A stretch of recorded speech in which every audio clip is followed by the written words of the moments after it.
কয়েকদিন ধরে টানা বৃষ্টি চলছে, চারিদিকে জলমগ্ন। এই পরিস্থিতিতে জল ঢুকেছে স্কুল পরিদর্শকের দপ্তরেও।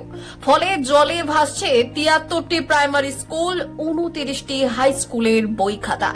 ঘটনাটি ঘটেছে Naihati east sub inspector of school পরিদর্শকের অফিসে। প্রতি বছরই বর্ষায় ডুবে যায় এই দপ্তর। উত্তর ২৪ পরগনা নৈহাটির মামুদপুর অঞ্চলের বড়া গ্রামে স্কুল পরিদর্শকের এই অফিসে জল ঢোকার সমস্যা বহুদিনের। ইন্সপেক্টর অফ স্কুলের এই গুরুত্বপূর্ণ দপ্তরে কাজ করেন ১২ জন কর্মী। কয়েকদিনের বৃষ্টিতেই এলাকা জলমগ্ন হয়ে পড়ে, জল ঢুকে যায় দপ্তরের ভিতরেও। স্থানীয় বাসিন্দাদের দাবি, বারবার পঞ্চায়েতে বলার পরও এর সুরাহা মেলেনি, তাই প্রতি বছর বর্ষায় একই হাল হয়। প্রাকৃতিক দুর্যোগে প্রত্যেক বছরই এখানে বৃষ্টি হলে এই অবস্থা তলিয়ে যায়। অবস্থা খুব নিচু, তাই তলিয়ে যায় এবং বই খাতা অনেক প্রচুর সরকারি জিনিস নষ্ট হয়। আপনারা কিছু পঞ্চায়েত থেকে কোনো হ্যাঁ, আমরা পঞ্চায়েত থেকে ব্যবস্থা একে বলা হয়েছে উপরে জানানোর জন্য, এদের যে হেড অফিসে জানানোর জন্য বারবার বলা হয়েছে, কিন্তু কোনো রকম হয়নি। না না না না এই জন্য কোনো কিছু হয়নি।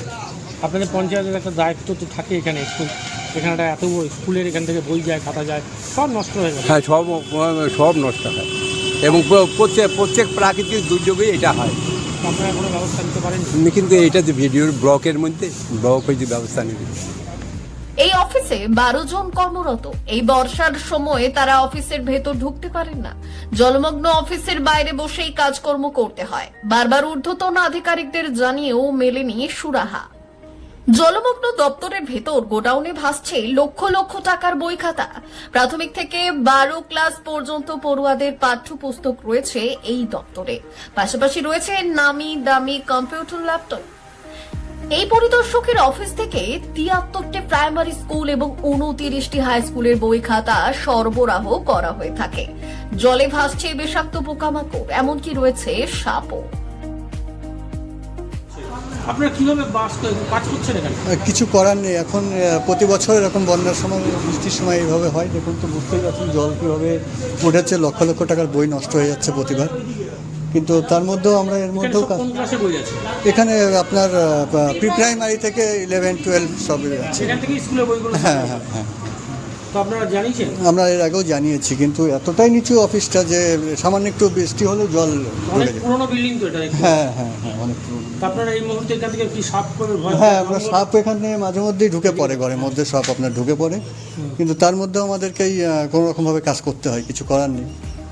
কর্মীদের দাবি, তারা ঊর্ধ্বতন কর্তৃপক্ষকে বিষয়টি জানিয়েছেন, কিন্তু কোনো কাজ হয়নি। যদিও এই ব্যাপারে ব্যারাকপুর ১ নম্বর ব্লকের ভিডিও গার্গী দাস ছুটিতে থাকায় তিনি কিছু বলতে পারবেন না বলে জানিয়ে দিয়েছেন। মামুদপুর পঞ্চায়েত সমিতির এক সদস্য সাফাই দিয়েছেন, নিচু জমি, তাই একটু বেশি বৃষ্টি হলে জল ঢুকে পড়ে। টাকা বরাদ্দ না হলে কিছু করার নেই। Bureau report, RK news Bangla.